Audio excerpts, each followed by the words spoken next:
We are live with Get Valiant number 157, and it's a big one, Josh. It's huge. It's big. The big That's 157. Right. Welcome, right. guys. Hello. It's the one. Hello. Hello. How is everyone tonight on this lovely evening? I have been reading so much Manowar, you guys.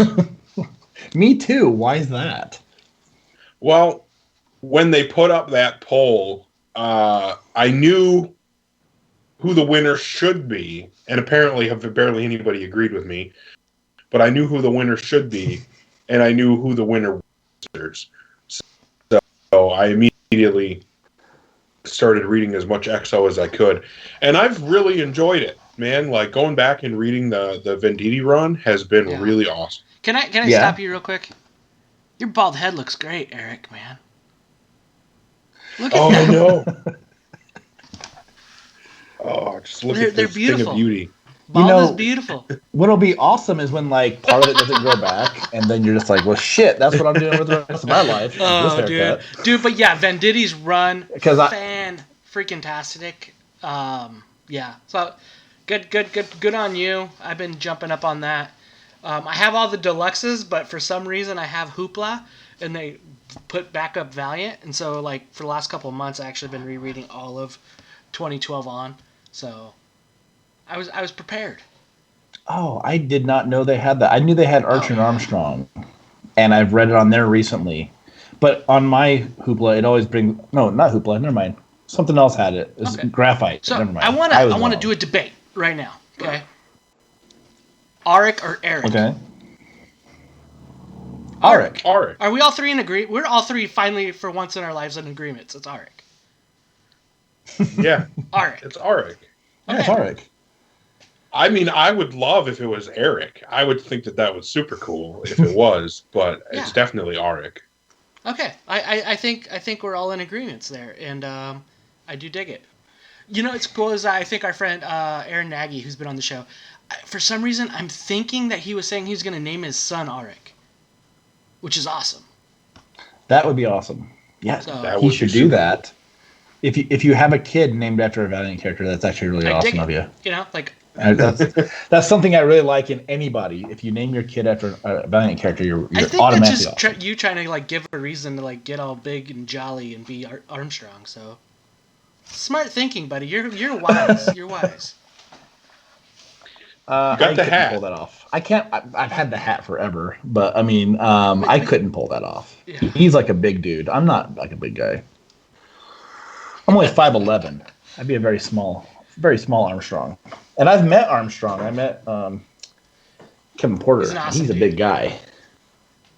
He is very awesome, but he's very big. He fills the role perfect. He fills that role perfect. So I think Eric was talking Manowar, man of the week, hero of the week, and we're going to talk a little bit of EXO number 1, Quantum and Woody number 3, and of course Manowar. So yeah, rock and roll. Yeah, absolutely. Stoked to talk about these books and do some reviews, and I'm definitely stoked to talk about Manowar. You know, I got really lucky, and my absolute favorite character was the hero of the week last week, and now we get to talk about what I know is a lot of people's favorite character, and talk about Manowar this week. Yeah, he is pretty much the one of the big tent poles that we've seen. With Valiant, he's probably one of the first ones that was an original character. Believe me if I'm wrong. From Shooter's run with 92, right? Yeah, I mean the armor premiered, or a version of the armor premiered in Magnus 5, and then Rai was the very first, I think, original Valiant character. And then EXO came up shortly. Within there, we got Shadow Man, though. I mean, like, the one thing that's really great about those books, and this kind of has a little bit to do with the first EXO run, is that those first early issues, they did a great job of building a universe. But never mind. I'll hold my thought until I get to my choice. You get to your choice. So what do you want to say? Do you guys want to jump in and get into Quantum and Woody right away? Sure, we can do that. Oh yeah, we Cool. could totally do that. And So here we are, Quantum and Woody number 3. Um, Man, this book is super solid and extremely consistent. We're getting to see a little bit more about where Woody has been getting his information, which is nice to get a little bit of that information. We got to see the brothers go and be substitute teachers, which was crazy and hilarious, and more of the apprehension. So I think that a lot of the things that this series has been doing right, and the series has been building up to in its short run so far, we're starting to see some of the stuff off. Obviously, the book that's, but I think this entire series has just been really, really funny. It's been really hilarious, and not only that, it's been a ton of fun. It's been a really good, and it seems like maybe overall the story is just about how visions of sorts, even though they're not quite visions, and how Quantum really just wishes that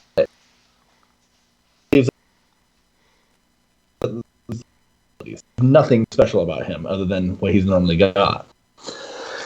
But I've loved the fact that this whole series has been done in ones, even though it's a miniseries. It does have like a weird structure like that, but it really works well. But this issue just had a lot of good moments. I especially love the panel where the kids are like getting high in the school or smoking in the school, and it's all haunted.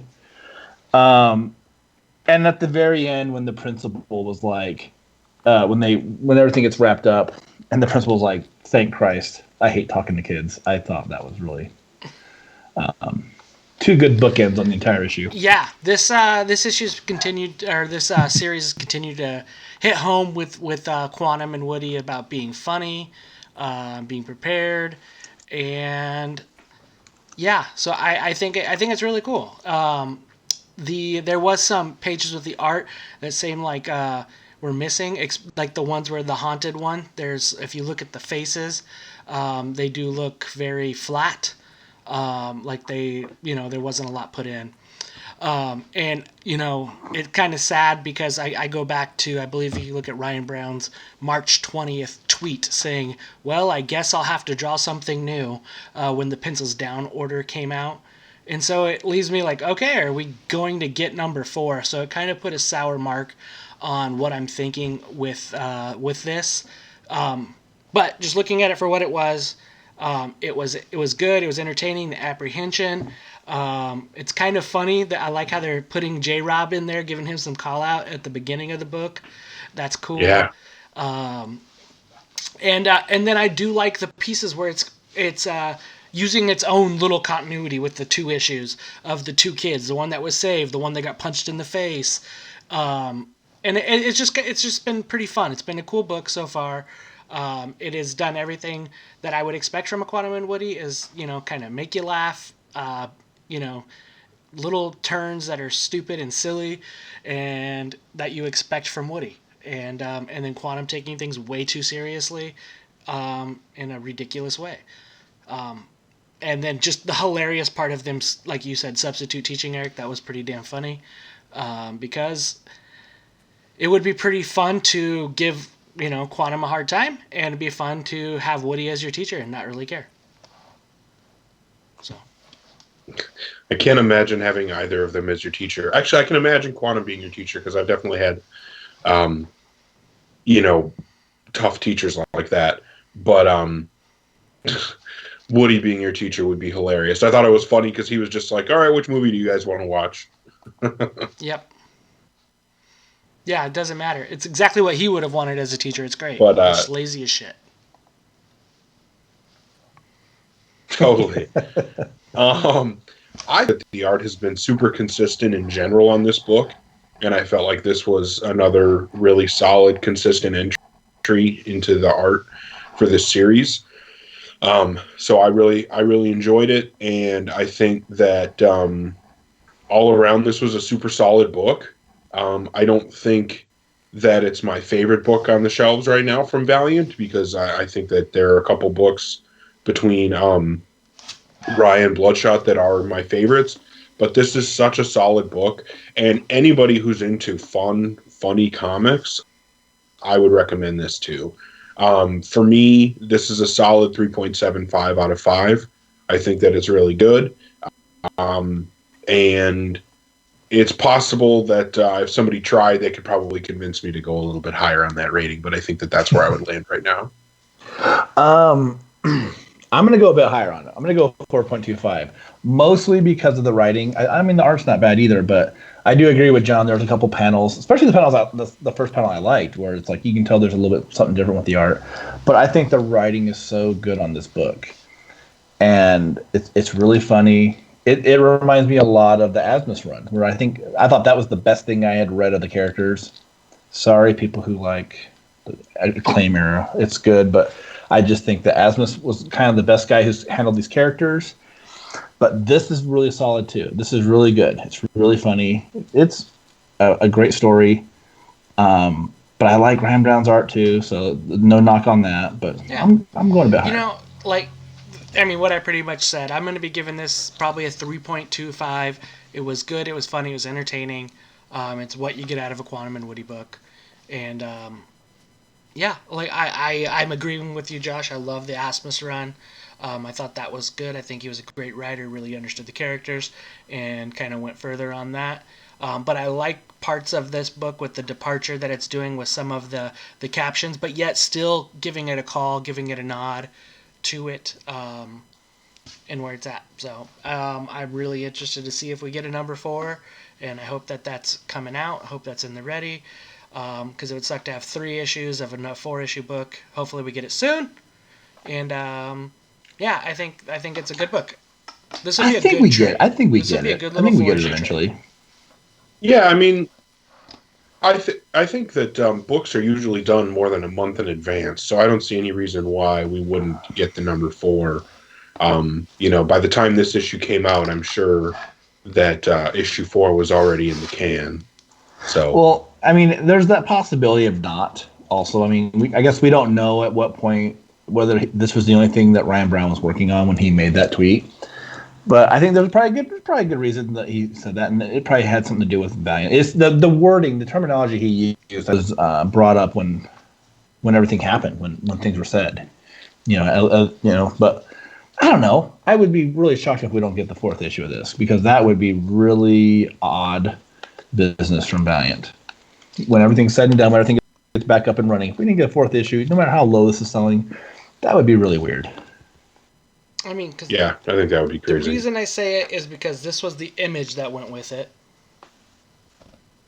Right, yeah, right? I know he So I mean that's why I say it. So it's not like an unwarranted statement or thought just because of this virus. A little bit of backing with that. So yeah, we'll see. No, I totally understand, but yeah, we'll have to wait and see what happens. But I'm hopeful. I'm optimistic. So. Awesome. Well, let's move on to a new book that came out.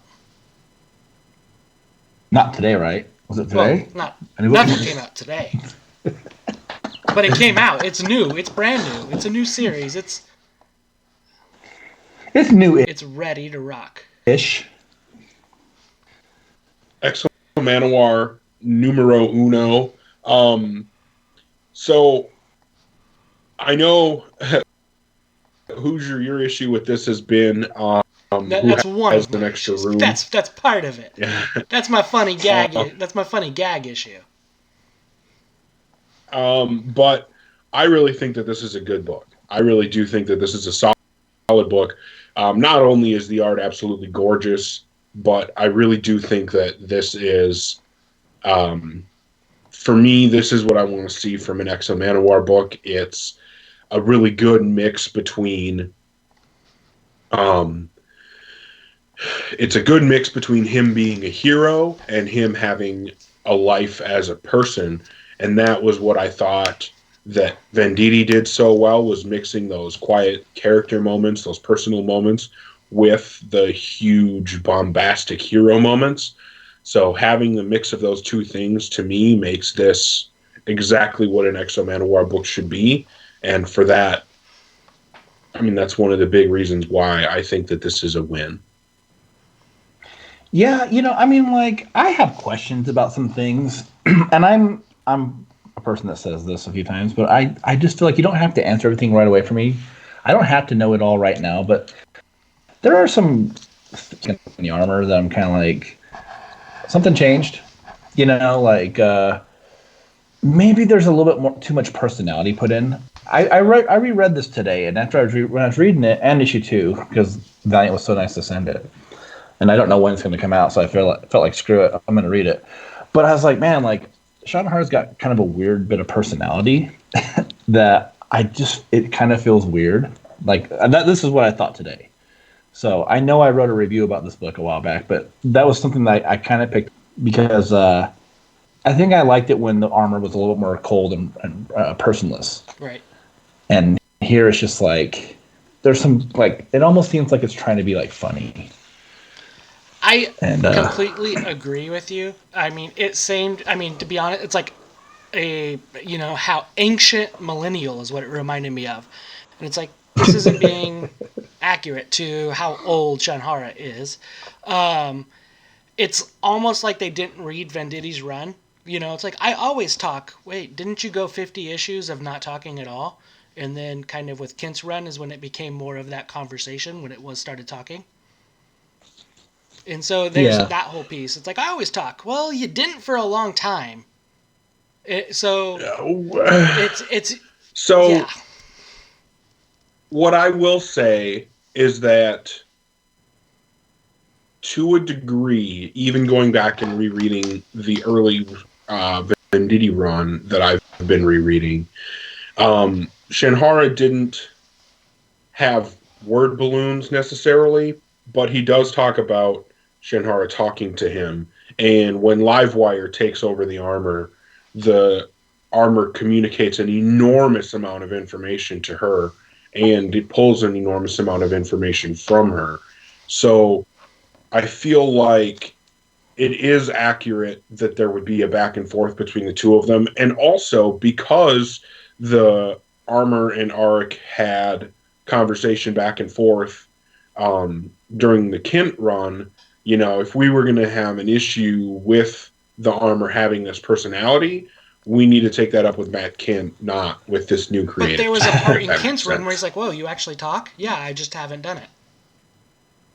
I mean... Yeah. I mean, I feel like the thing is, though, is like at the rate that the armor is speaking, I mean, it's going to be like a 10-year-old girl, like in like 6 issues, like its personality is going to just be super weird, Right? I mean, if you think my complaints about that are like invalid, I mean, I have some major bitching and moaning points with issue 2 when we get to that sometime in the future with Sean Hara's dialogue, if you will, we can call it that. But and what about the one thing I do want to say that are there without wearing the exo armor mask? The armor has always been a part of him, even when he's not wearing it, so it doesn't bug me. Yeah, I kind of feel like that. I'm not bothered by that much per se. I mean, like, again, like there are things that you can, if they're explained a little bit, like if they're explaining like some kind of like evolution of the armor, if they start making comments about that kind of stuff, I could get that then. It does seem a little weird just to be like, this isn't quite how it was done. This is how it's done now. But it does like I think like Ronnie Barron brings it up perfect in the chat. It seems like Iron Man and Jarvis kind of, but I don't know. I mean, like, I don't hate it. I mean, like, one thing I do think that's a little unfair is I think like a lot of people are just like, this book is just total shit. It's an awful book. And it's like, I don't know. I mean, like, did you read Kent's run? Like, it wasn't. I mean, like, I feel like this fits in like with a lot of that, and I think I like this. So it's not perfect. Doesn't have to be perfect. But I would also say this, and I know this will probably bump some people out, but I like this issue more than I like Menditti's first issue. Because at least stuff happens in this one. And I felt like that was like the one book I thought had a weak beginning was the original Exo. Wow. Just not a lot happened in it. Outside of getting abducted by aliens and taken to space and becoming a slave. Well, he gets abducted by aliens, but that's really about it, But the thing is that first storyline of Exo Manowar is slow, I think. And Ronnie, like the Iron Man Jarvis, yes, and the Eddie Brock and the symbiote, yes, I see that, but it's Exo Manowar and Shanhara. as long as it's not like he brought up like Eddie Brock and Venom, and I would say as long as it's not like the movie version of Venom, which is just dog shit. Yes, absolutely, we can agree on that. The personality of the symbiote is just total trash. I think that, man, I completely lost my train of thought. I'm so blown away that you said you like this more than the first issue of Venditti's run. That just blows me away. I think Kent's number one's the best number one that EXO has after VEI. I don't even know you. Who are you? What is going on right now? Are we in some kind of like bizarro topsy-turvy world right now? Yes, like, we are actually. Where have you been? Fair enough. Josh has been replaced in the midst of all this coronavirus. Yes, I'm a vineling. You don't know that yet. You know. Vine planting, yeah. So to me, I would say that the Venditti run, like the beginning of the Venditti run, is the best, and then this is second, and then Kent would be third. I would say personally that I enjoyed this issue, number one, more than I enjoyed any of the Kent run of EXO. And I'm not saying that the Kent run of EXO was horrible. It just wasn't for me. And I feel like this is a book that I'm going to enjoy a lot more than I enjoyed that. And this book, I have not read issue number 2. I know we got it, but I haven't read it yet. I wanted to make sure we had a chance to talk about this before I dove into that one. And I've been so busy reading the Venditti run of EXO that I didn't really have time. But I think that this is a really solid issue. For me, especially considering, I mean, the art in this issue is a 5. Right? Oh, we haven't even talked about the art yet. I mean, it's just... So, what did you give it? Go for it. The art in this issue is a 5. The art on its own is a 5 out of 5. So what I was going to say is that even if you knock the writing in this issue, which I understand, I get the complaints, I understand. Well, I don't get the, like Josh was saying, I don't really understand people saying like, oh, this is complete shit, this is horrible. That doesn't make sense to me. I do understand that there are some valid complaints. Maybe I don't agree with all of them or even a majority of them because I personally think the writing in this is good.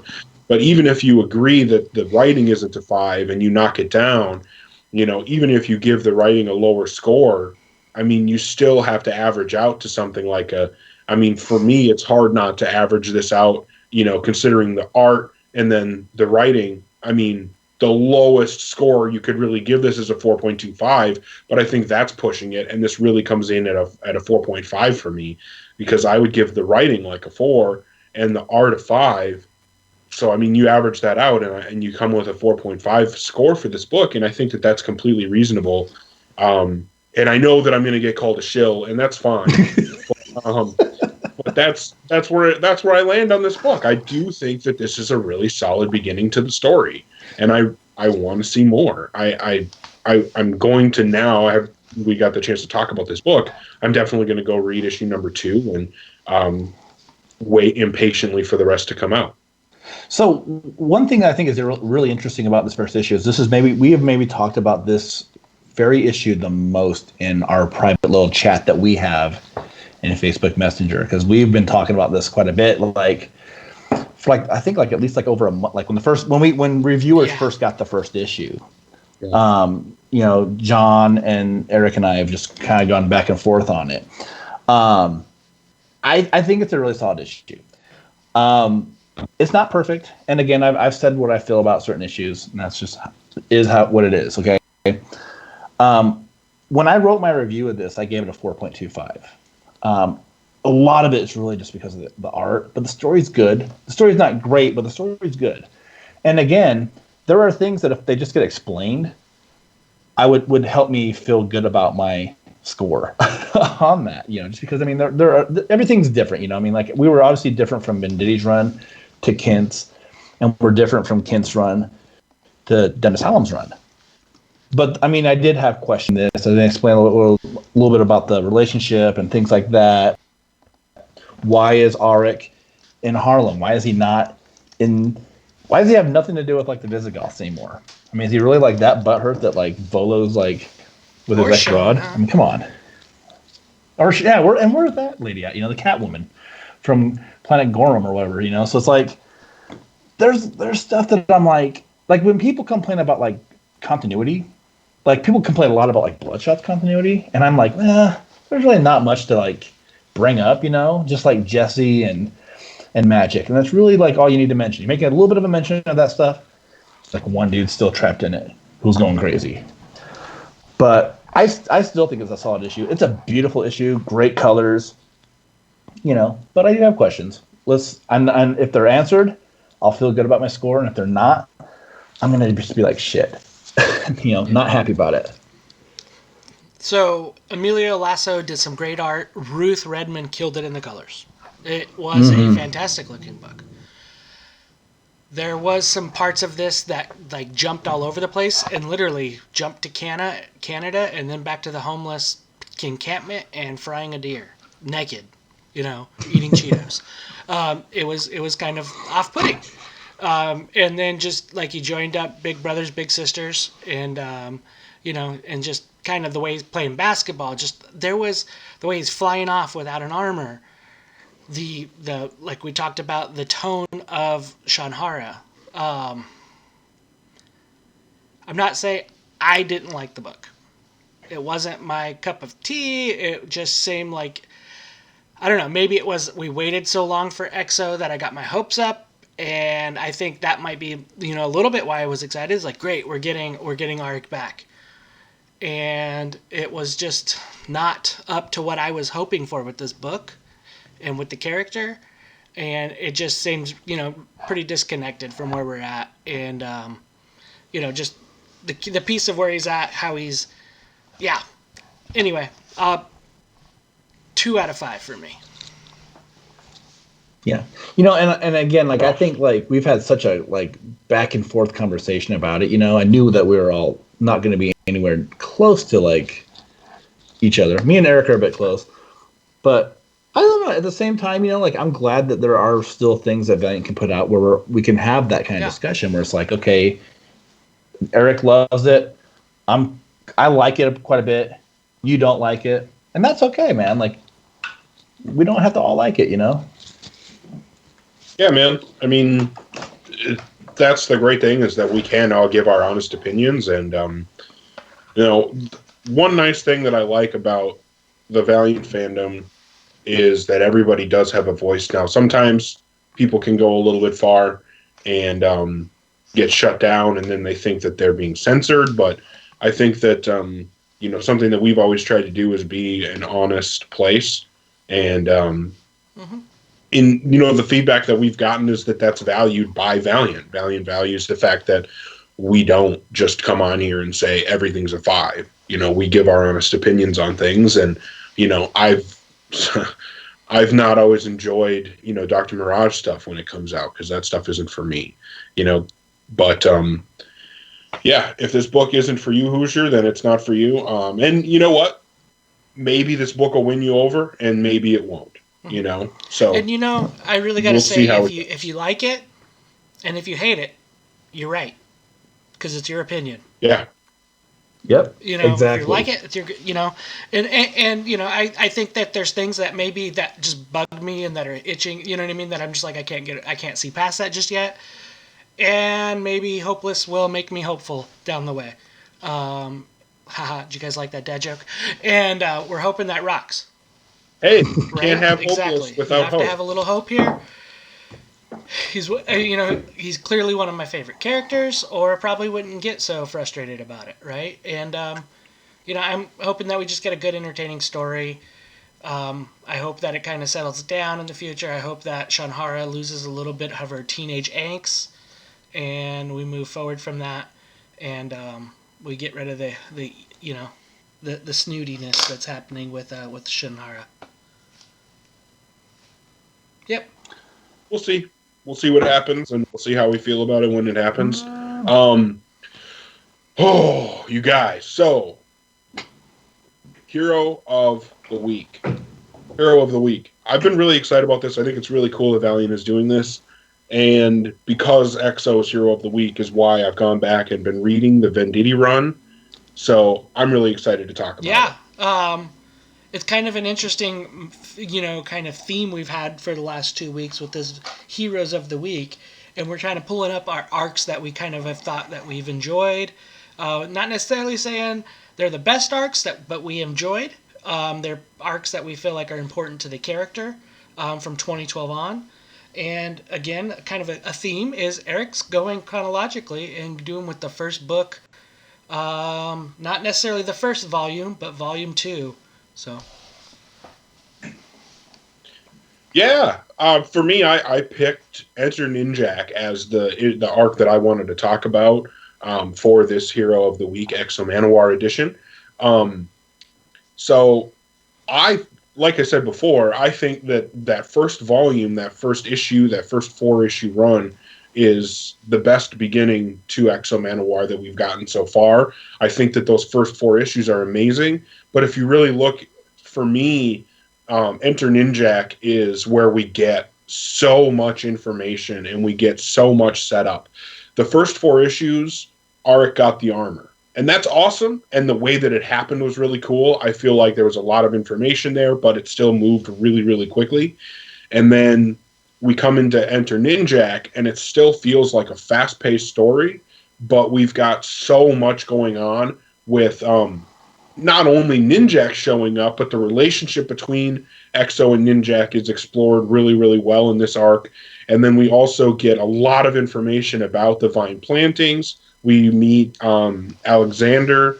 We find out about Orb Industries a little bit. It's not super talked about a ton, but we do find out about Orb Industries and Alexander, Dorian, and then there's an entire vine invasion being prepared.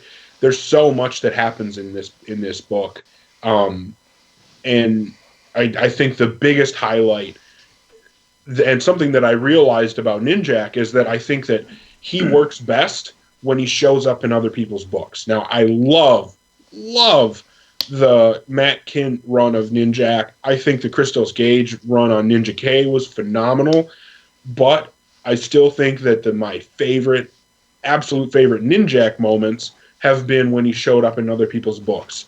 This arc being one of those moments, and Bloodshot USA having some of my other favorite Ninjak moments when he's kind of having banter with Bloodshot. Rampage? So, what was the other one that he did with Shadow Man? Rapture. Oh, Rapture. Yes, absolutely. You're 100% right there. So, yeah, I think that's something that I realized going back and rereading the Venditti run as I have been, is that, Ninjak works really well when he shows up in other people's books, and this is a perfect example of that. So not only is this an amazing Exo Manowar book that I would absolutely recommend to anybody, it's also a really good Ninjak story. And I think that the fact that we're getting such an amazing story from both of these characters out of this one book, it just makes it that much better. So for me, Enter Ninjak is... the word that I kept using when we were talking about Bloodshot books is pivotal. This is a pivotal moment for Exo Manowar because, like I said, he's finding out about the vine plantings. He's getting to know the armor and getting used to using it. And he's starting to realize that the world that he's come into, not only is there this vast difference between the technology and society from what he's used to in the 400s to now in the 2000s, but he's also finding out about the other types of superhero type characters that are out there, such as Ninjak. So lots going on in this book. Definitely a favorite, and something, like I said, that I would most certainly recommend. When the next time these two meet, wasn't that Unity? Like Inner Unity? Yeah, the Unity arc. Yeah. Yep. Unity to Kill a King and Exo Manowar at War with Unity. I just read those today, and that was an amazing run. And I probably am going to have to read all of Unity now because I read the first arc of it while I was reading the At War with Unity. I'm really surprised you didn't choose the Armorines. Yeah. We talked a lot about the Armorines, and I love them, but I gotta say that as far as those pivotal moments that I would point somebody to say like this is what you should read to understand Exo Manowar, this is the book for me. Nice. And I noticed you've got a bunch of kill list pages that you threw in here, which I think is amazing. So I'll go next. And mine was hard. It was hard for me to narrow mine down because what I went with was the first thing I thought of, which was I went with Armor Hunters. I also thought about the kill list, which Eric and I both, when we did those episodes talking about that storyline, I love that storyline.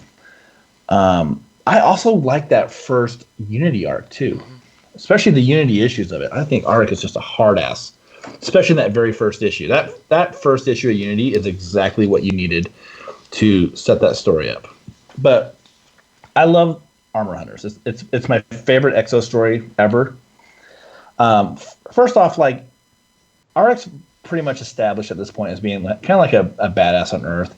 People know about him. He just got done with that Unity arc. So the Visigoths are set up in Nebraska at that point, and he's working with Capshaw and Gate and Marrow and all that kind of stuff.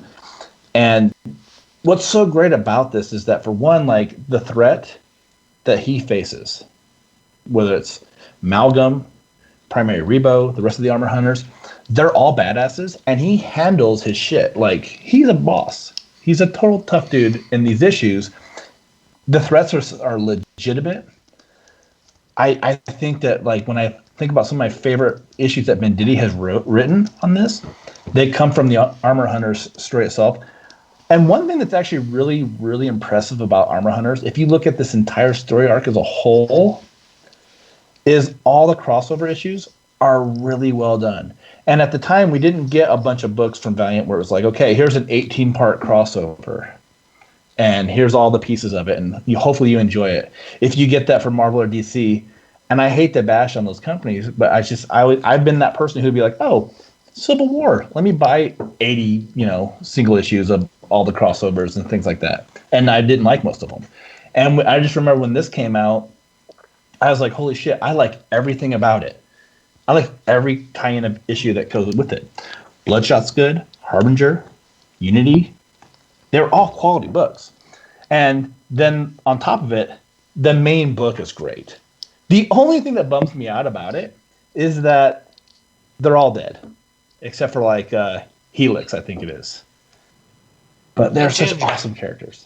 And and Ginger. And Ginger gets like Livewire kind of looks into her and they communicate, and she sees all of Ginger's history and she realizes how like tormented she is. But yeah, I mean, it's just such awesome stuff. And if there's ever one thing that bums me out about Valiant sometimes is that great villains get killed. Like if we ever do one of these about Rai, where Rai is the hero of the week, I feel like everybody knows which story arc I'm going to talk about. And that sucks because I feel like maybe someone else will too. But sometimes the bad characters or the characters that have a little bit more of an edge, especially the Valiant ones, they're just so awesome. If they found a way to bring back Rebo, I wouldn't complain. Or like make a Rebo 2. Make a sequel. Make some more Armor Hunters. They were awesome anyway. Yeah. Yeah, absolutely. I just started reading the Armor Hunters Deluxe and today, and I only got the first couple issues in, so I'm still in the prelude to Armor Hunters. Even just getting in there. I was going to say, there's some good humorous moments within the XO issues, like when Arik Moon's Gate is funny, and how impressed they are by running water. Like, the running water thing cracks me up. Look at this! Look what they did! Like when they leave it on at night, like a sound machine. She's like, and like Sana's like, oh, I just love how it sounds like a waterfall. Like, just leave it on. I left it on all night. But the panel where it shows Arik's face when he first sees like running water is incredible. Yeah. His expression is just like the most awesome rendition of someone's like surprised in a good way face you could get. Love it. All right. Armor Hunters is a great choice, man. Well done. And that's like a staple of Valiant so far, right? To where we're at. That's like one of Yeah. those Harbinger Wars, Armor Hunters, right? It's up there as one of your event type things that have happened that has been like a cornerstone of what's happened with Valiant since 2012. What I like to call a Yeah, high there you go. watermark. Absolutely. All right, Yeah. we're ready for the next one. All right. Yeah. So Josh doesn't like this, but I did. No. Josh hated it. It's not Eric that. hated it. But you know what? I enjoyed this. Do I think it's necessarily the best? No, but it got me excited for it, and I'm doing not the Barbarians arc. It's just the Image Up, not the Agent arc, but it was the first arc of, actually the beginning run, the Visigoth, or not Visigoth either. I think it was called Soldier, of Matt Kent's run. And a lot of it came to do with that Tomas Giorello art on here. The excitement of having it start.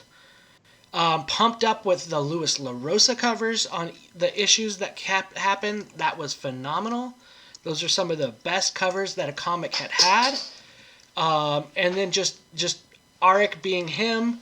There was some really, really awesome art in here, some colors. And this story just started off action. It was a dense, action-packed book, and like Arik was a badass. He wanted to get away from war. It took us a while to figure out why he was where he was, and why he left planet Earth. Which I know some people kind of had a hard part on it, but I haven't done it, and I want to reread this Kent run in one thing, because I know after month after month I was like, okay, why? But knowing that you have him now, and kind of knowing why he is there now, kind of in some point made a little bit of sense. But it was cool to see this guy kind of go from where he was, going from a soldier, going to a warrior, going to the Visigoth to the Emperor of Gorin, and seeing that realm. But the main part was just that first issue of Soldier, or first couple issues of Soldier, where he just kicked ass and took names. There was some good supporting characters that came along with that, and it was fun. It was a cool new world. It reminded me a lot of John Carter from Mars type of book, and then just seeing, Sean Hara and him kind of not really want to be best friends at that time, and seeing where that played out. So to that point, that's why I appreciated it and why I liked it. So I do think that it had some slow parts to it when he got back to Earth. I was hoping that when those bounty hunters came back when they came to Earth, that we would have had Divinity involved with it, because they were from the unknown. But they had Arik in there, who would be the next best person to get in there. But ultimately, I liked how this one started. I liked how Venditti's ran ended, with him sitting on the throne and saying "coming soon again," and how it led up. This was already in the pipeline, ready to happen at the end of Venditti's run. And so I think that's one of the things I really appreciated about this, and at this time, is okay, he's our staple, he's our tentpole, he's coming off, but we're already ready. Things are set up, and we're already teasing you at the end of this one. So it was very much appreciated. You knew he was coming back. You knew where it was. And it was just exciting run. Those 3-issue arcs. I think this is one of the times where they started doing those quick 3-issue in and out arcs. And yeah. Mm-hmm. Yeah, man. I mean, something that's untouchable on this run that you chose is the art. The covers are all phenomenal. And that interior art from Tomas Giorello, like I said, is untouchable. That's just some of the best art that you could want on the inside of a comic book. I think that for me, you got some of the best interior artists I've ever read in a comic book are Valiant artists like Louis LaRosa, Miko Suayan, and Tomas Giorello. And these are guys that have done just unreal quality of work. And this is one of those examples of Tomas Giorello turning in top-notch work issue after issue on this book. And another great thing about this series, as much as, like I said, it's personally so far my least favorite Exo Manowar series, I still would say that this is a great entry point for a new reader. If somebody said, I've never read this character before, but I just got, the beginning of Matt Kint's run, Volume 1 Soldier, this is an entry point. Yeah, I think you could. I mean, I think that's one of the great things that Valiant's done with XO is I think any of the first any of the first issues you could jump in and be like, oh, this is great. I want to find out more. They're good starting points. I actually really think that about the new issue, even with my own issues aside. Like, I think it's actually a good starting point if you've never read the character, because maybe then you wouldn't have the problems that I have with it, or maybe you wouldn't have the problems that John has with it, where we've read so much of it and it's like, oh, those things don't exist yet because I've only read this first issue. One complaint I have about the Kint run, and this isn't anything that Matt did, it's just something that Valiant chose to do. So I think I only have the pre-order editions of the entire run, and the story starts on the inside cover. And I hate that because I want to bind my issues into like one volume, make my own little omnibus, and I'm going to have to scan a bunch of issues because the inside covers have the art on it. But that's the only complaint I have about it. It's not even like a valid complaint. It's just a preference issue. Yeah. And one thing I do want to say also, since we're talking about it, I love the agent arc where the people from the unknown show up. Awesome. Yeah, I mean, this was pretty solid. And I was going to say, like, we're talking about art. One of the first ones that actually kind of made me, was like, was actually when Clayton Crane's art came up. And that's kind of sad to say. Yeah. That's kind of crazy to say. I mean, that just kind of shows you what was happening before. I think it was Braithwaite, or not Braithwaite. Started with Giorello, then it went to Braithwaite, then I think it was Crane. And it was just like, wait, just because the tone kind of changed a lot, the color seemed like it changed. But they did a smart job keeping Diego Rodriguez on color, changing with the artist too. So you had that same palette, which was cool.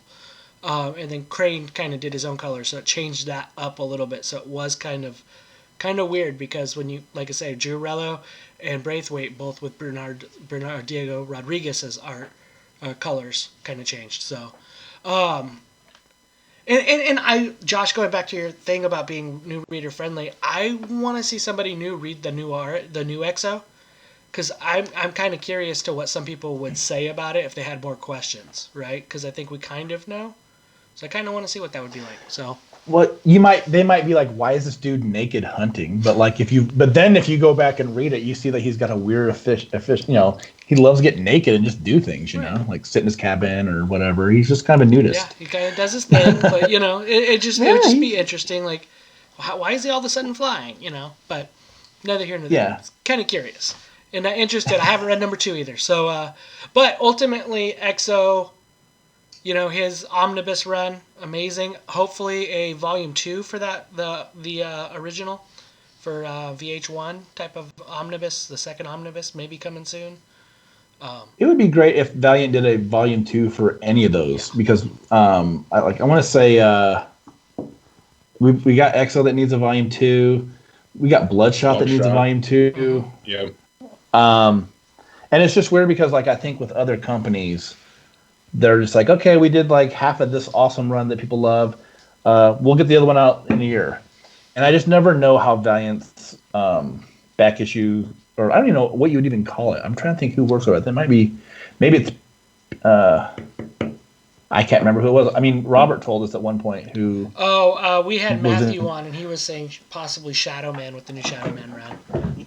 Yeah, but no, the point I was trying to make is that I just wish I understood a little bit better how they come to the decisions of like whether or not to even touch any of the older material, just because people have been waiting a long time for a volume 2 of the XO omnibus. And I just know if you're a collector of hardcovers, it makes it kind of hard. And then we're probably never getting a Unity volume 2, which is just kind of disappointing too. Yeah, I know that there was a licensing things for some of them, getting some of them out because of, having the gold key characters involved with it. But stuff. Yeah, but they show up in all those omnibus. Yeah. I mean, Turok and Solar and Magnus are all in those books. Yep. That's up. So, did you guys see the news about somebody who posted a picture with him in Exo Manowar? I couldn't see who it was. John Cena? Yeah, that's good. Good dad joke. Huh. Yeah. So I wonder what it means. Does it mean anything? A lot of people seem to think that it does mean something, and I don't know. Another thing that I keep thinking about is that we were originally told that Jared Leto was in talks to play Bloodshot, and it ended up being Vin Diesel. So, if there are talks of John Cena possibly playing Exo Manowar, it's entirely possible that it's also entirely possible that he could be in talks and it won't happen. Right. Yeah. I mean, who knows? I mean, he would fit better as one of the Armorines, which, given that he posted that image, that would be kind of interesting. He'd fit better as Bloodshot. He'd fit good as a Bloodshot, yeah. Yeah. But Torque. He should be Torque. Oh, yeah. Fucking Torque can fuck off forever. Okay, but I'm Torque's just a crippled little kid. Why are you such a jerk to him, dude? Oh, dude, what do you gotta get? Why you gotta be a bully? Kids, dude? Come on, that's why you gotta be a bully, Josh? Such a bully, man. Because I hate Torque. The character sucks. Okay, it doesn't matter who's writing him. But here's the thing, like, I don't necessarily hate the idea of Cena being Auric, only for one reason. I do think he's a really entertaining guy in movies. I don't think he's done anything that would put him on like the path of playing that kind of character. Right. So it's hard to be like, oh, he would totally suck. But I like him in movies. He's entertaining. Doesn't mean that he would be the greatest thing ever, but like, I don't know. Also doesn't mean anything though. It could just be that he posted an image. Obviously, I mean, you guys are all everybody's reading way too much into this. He's a big fan of the Valiant Hero of the Week, and that's why he posted that image. That's got to be what it is, okay? However, there was 38 Exo number ones that were sold today on eBay. So Ronnie Barron, and some Ronnie of them Barron gave you the lead. Josh 3, Eric 2, me 1. But Josh is also a Cubs fan too, so. But how does Eric get 2 points when he hates wrestling? Okay, that's what I want to know. Yeah, he's just been on mute for the rest of the time. But I like wrestling. I don't like your thing. It's okay, man. Come on. It's maybe we get Robert Downey Jr. like person in here, but I'm not so sure that that's going to be seen as a good fit for it. He wouldn't be like my first or fifth choice for it. And but if he is, that's cool. The fact that there's rumors and there's somebody that has a, to a point, a household name, to a degree, I think it's cool. And I know like he was trying to hang up his hat for WrestleMania a couple weeks ago, and he's kind of maybe done with wrestling. He had his like last WrestleMania the Sunday, and so maybe there is something to say about it. And the fact that we're talking about it, period, is cool. And maybe he's going to be one of the villains, Who knows? Maybe he'll be a Vine. But, I mean, I don't know. I mean, to me, it's just like the thing that I take away from it in all seriousness is that, like, that dude posted an image of, like, the thing that we love, which is, a Valiant character. And maybe he's a guy who likes comics, man. And maybe, I mean, in this kind of world, it's probably more that, like, he's in some kind of talks with something, but I don't see him as like Auric. If he was it wouldn't be the worst thing in the world to me. There are worse actors. I hear a lot of people are getting hacked right now. Maybe they hacked him. Nah. Emily's pretty good, man. You know what? Emily's pretty good. I'll say this right now. If this is a hacking, let's have way more people who have like millions and millions of followers on social media get hacked and people put up like Valiant pictures of them. Go find like Michael B. Jordan, put like Shadow Man up on his page. Not saying he would be the best Shadow Man. He'd be good. He would be really good. But I'm just saying, have that kind of shit happen. Just start him or Idris hacking Elba people doing Shadow Man. Too old. God, I feel like he'd just be too physically imposing. He's a big dude, man. Like maybe that's the Diesel case with like Michael B. Jordan, but like, I don't know. But so Ronnie said that Cena would be better than the Ninjak Versus guy, like Vin is better than JDF.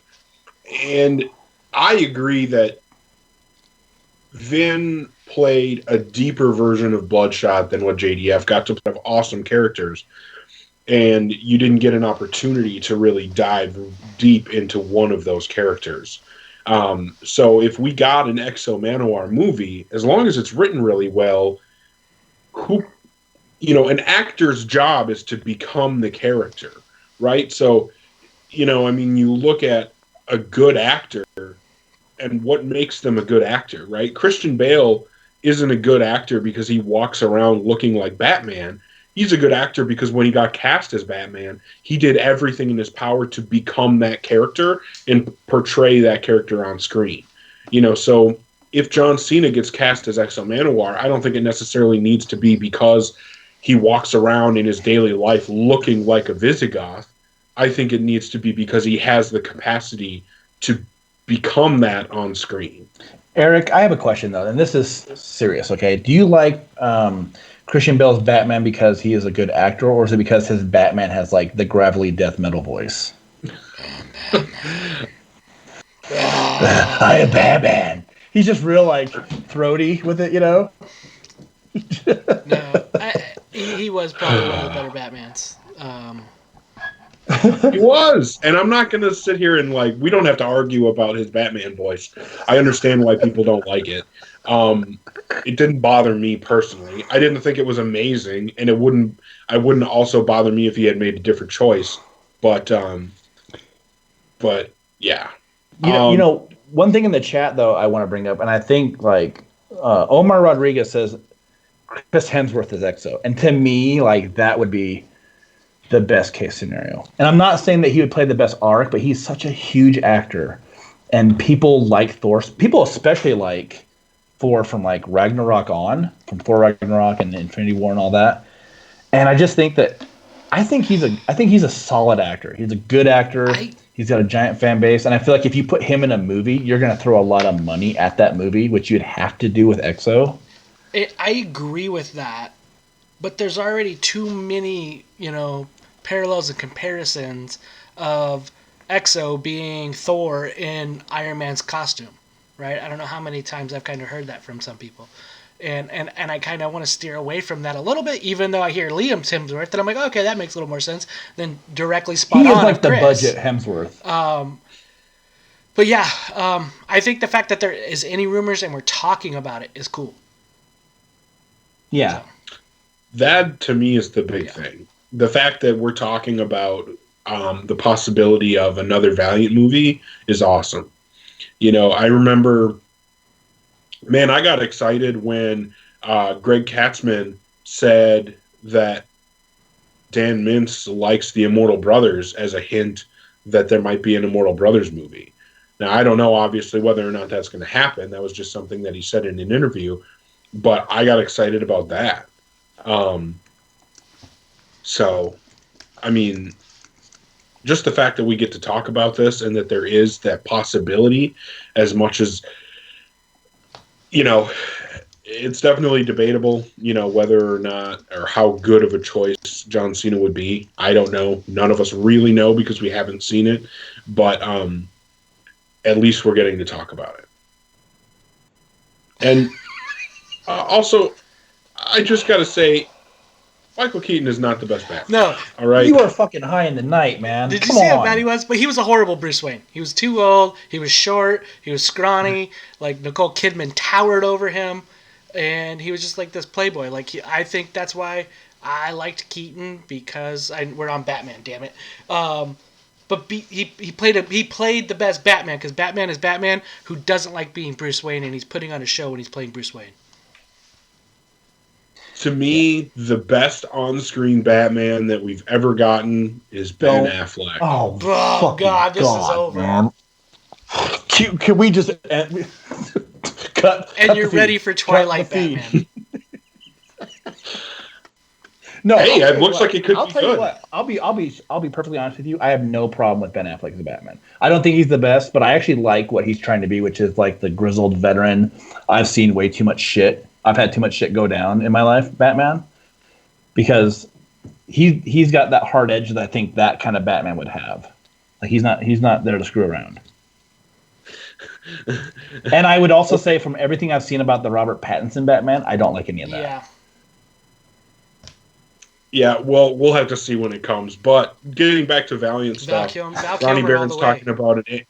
We're not gaslighting anyone, Val goddammit. Kilmer. We aren't gaslighting anybody. We just have weird opinions.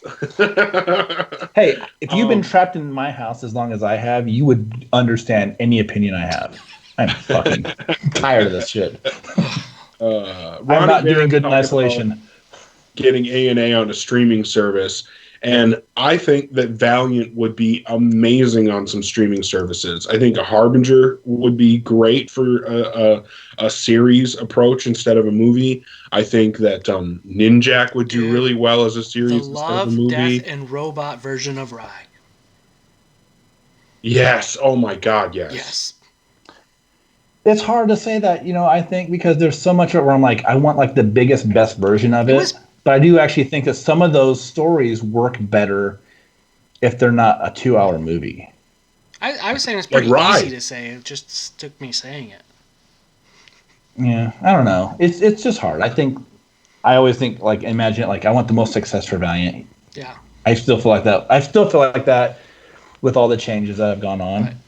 Right. But yeah, I mean, some things would work better. I want to see him get a Harbinger out before before X-Men gets redone by Marvel. So. Yeah, I can see that.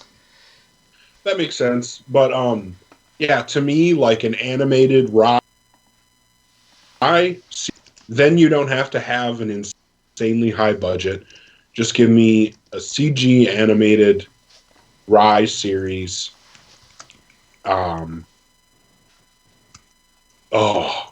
And then. Okay, correction. Kim Basinger, not Nicole Kidman. I don't know how to say this. Basinger. Kim Basinger. Basinger. Yeah. Basinger. Correction. Oh, by the guys who do Castlevania. Why would it? Yes. Oh, Rye is an anime show. Yeah, that's Warren Ellis, and he wrote back in the Acclaim days too. Yeah. So I'd like that. Yeah, I would be down. I would absolutely be down. Yeah, get that same team, 100%. But we're getting great things on streaming services like The Witcher.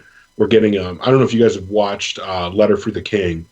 I watched. No, but I did just finish The Witcher. And I watched The Tiger King. Tiger King. Yeah.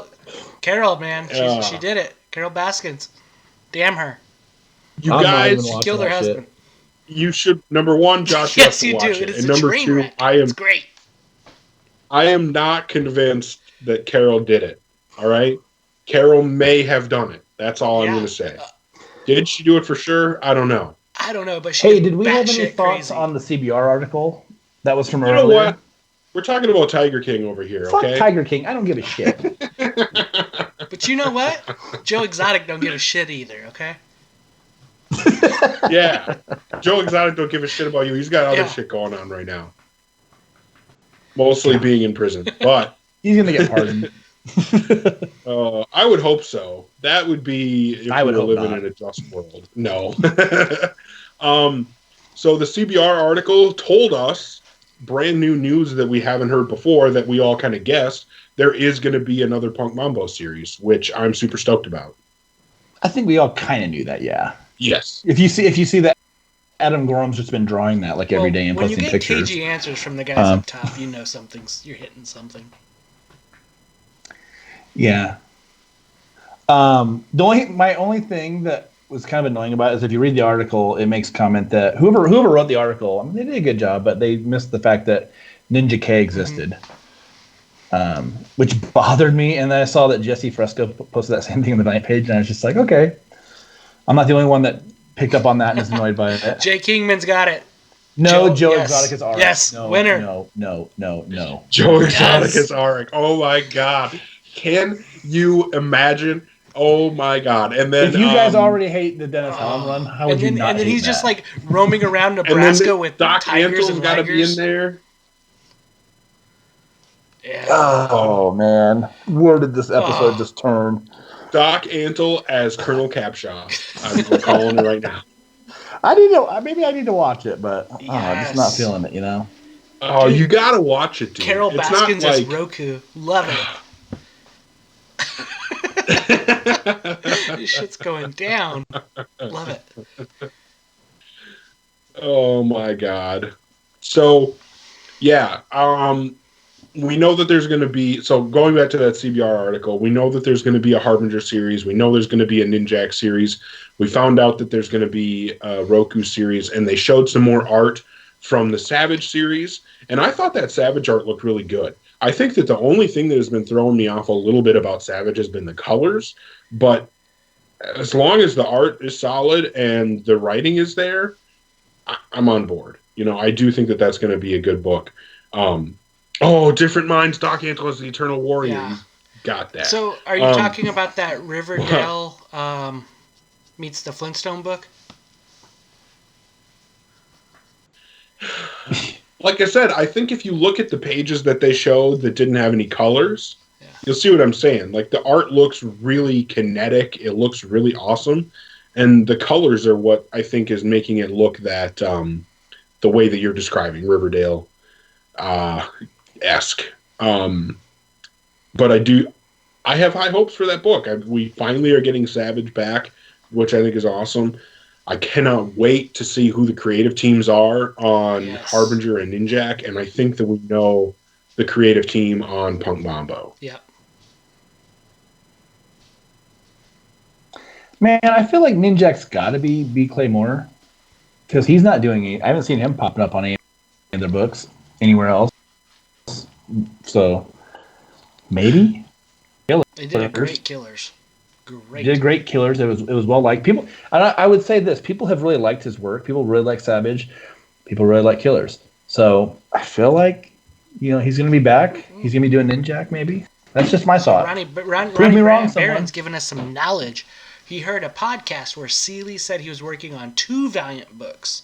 We know one is Bloodshot. Is the other one Harbinger or A&A? I wouldn't be surprised if the other one is Ninjak. Yeah, that too. Maybe. That too. I would totally. Well, Ronnie is refuting me, so Ninjak. maybe Ronnie's got an ear to the ground. He must know something. That guy knows a couple Except things. for baseball. Hey, none of us know any baseball That's right fact. now. That's a fact. Very That's sad. true. Very sad. Oh man.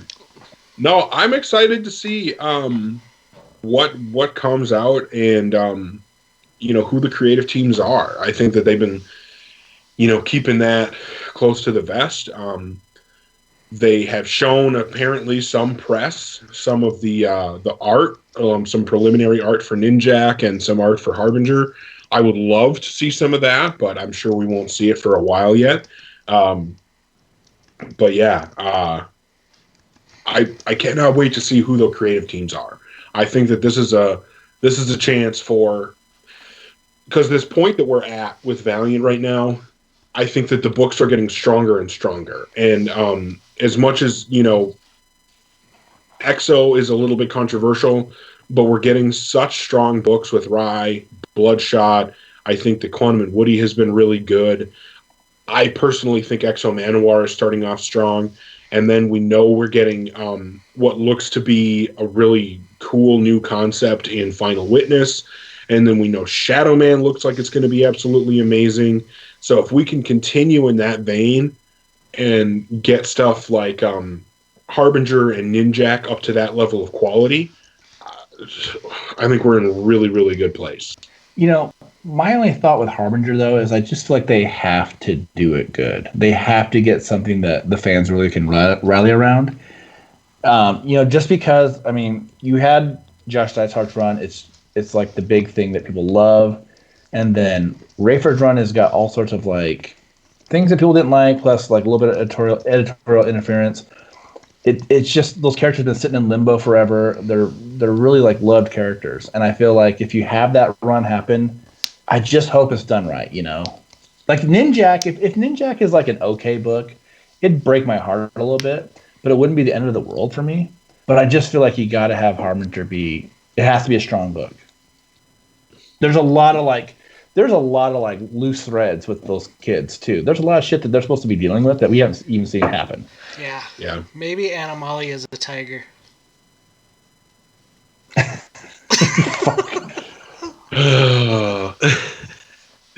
Oh, brother. The thing is, all these references, I'm just like, what? I don't know who any of these people are. Like, well, whose fault is that? I just assume they're all like weird white trash tiger people. And yeah, but that's all I'm saying. But I don't have a face. Like when you guys are like, oh, like so and so is the Eternal Warrior. Like I don't even know who the dude is. It's okay. So. Oh, they're all over in Utah, so that's okay. I get it then. You know that a series is good when you can tell what time frame an interview is happening by counting the number of somebody's teeth. That's when you know you're watching something quality. He looks like you ordered Adam Levine from Wish. Yeah. But yeah, no, like I'm excited to see what happens, right? I mean, I'm excited for Harbinger. That's one of my favorite titles. It's been my favorite titles. I'm scared it's not going to get the fanfare because it's not Joshua Dysart, but hopefully it does something that speaks to the fans. That it has a real voice, a grounded voice. I think that was something that somebody liked about it. It was raw. It was a little, maybe at times too raw with Dysart, but it was real. And I did dig that a lot. And so I'm hoping that happens and we get something from that. And then I'm hoping Ninjak carries off of what Ninja K had and what Killers was bringing out. And we get a cool story connected with that. And seeing that stuff in the near future. But I'm also hoping that comic book companies, publishers, I wish that happened my senior year where I'd be done in March and then be graduated. Didn't happen, but it's happening for these kids. Lucky class of 2000. And but all the way around, it's still fun to be Valiant right now. Bloodshot is the #1 most pirated movie out right now, so good for that. I guess that says that people want to watch it, that they're willing to put themselves to steal it. I guess it's not very nice, but they're doing it. At least people are seeking it out. I definitely would recommend buying it over pirating it, but at least we know that all of us are seeking it out. All of us have that stance. Are you kidding me? We're not a pro-piracy podcast. No, we're definitely not a pro-piracy podcast, which is a fun alliteration. Say it 5 times fast, I dare you. But no, I do think it's interesting to see that it is the #1 most pirated movie. But yeah, I mean, we've seen it top other lists as well. You know, it was the #1 movie in theaters for the short run that it had. It was the #1 movie on, being purchased on demand for a little while. And yeah, I think that it's cool to see that people are really seeking out that movie and watching it. And hopefully, obviously not the pirating, but hopefully the run in theaters and the purchases on streaming services have translated for enough revenue to convince Sony that they really should do a Bloodshot sequel. Because even if it isn't connected to a larger Valiant universe, I really would love to see a sequel to that Bloodshot movie. And so, cool confirmation. Aaron Nagy did have his son today, and his name is Arik. That is crazy. Happy Exo Manowar Hero of the Week.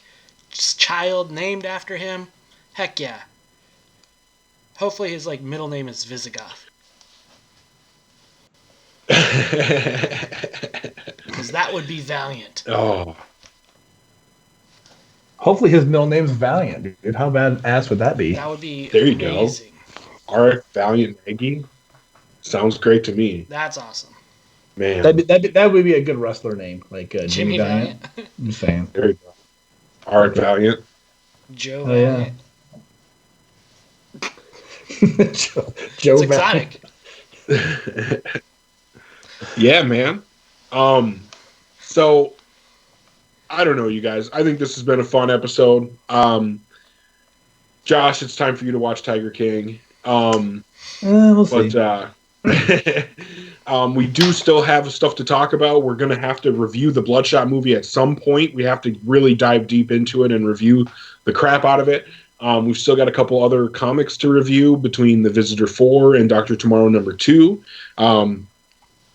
And Valiant is going to continue doing their Hero of the Week. I can't wait to see who the next Hero of the Week is.